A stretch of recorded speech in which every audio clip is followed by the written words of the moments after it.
The second story that I like to tell is actually starts in my own house. This is my apartment. This is the view from my apartment over this sort of landscape of triangular balconies that our client called the Leonardo DiCaprio balcony.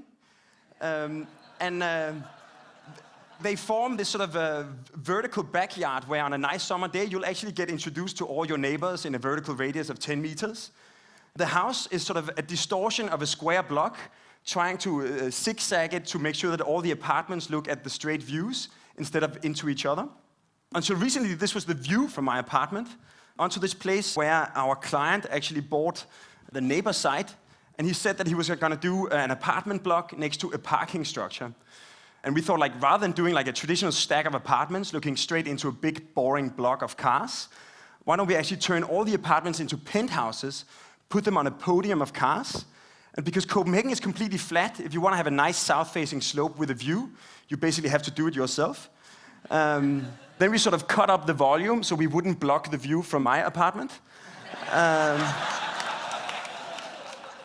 Essentially the parking is sort of occupying the deep space underneath the apartments.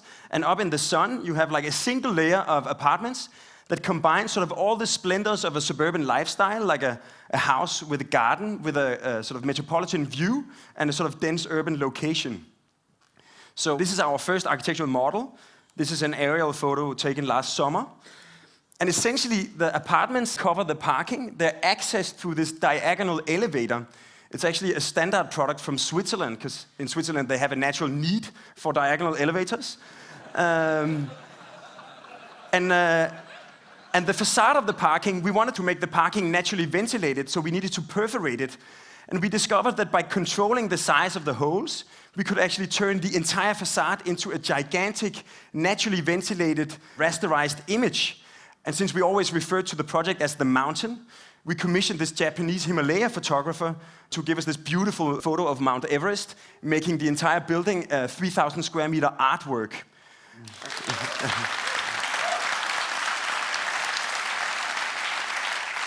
So if you go back into the parking, into the corridors, it's almost like traveling into a parallel universe from cars and colors into this sort of south-facing urban oasis. The wood of your apartment continues outside, becoming the facades. If you go even further, it sort of turns into this green garden. And all the rainwater that drops on the mountain is actually accumulated, and there's an automatic irrigation system that makes sure that this sort of landscape of gardens in 1 or 2 years would transform into sort of a Cambodian temple ruin completely covered in green. So the mountain is like our first built example of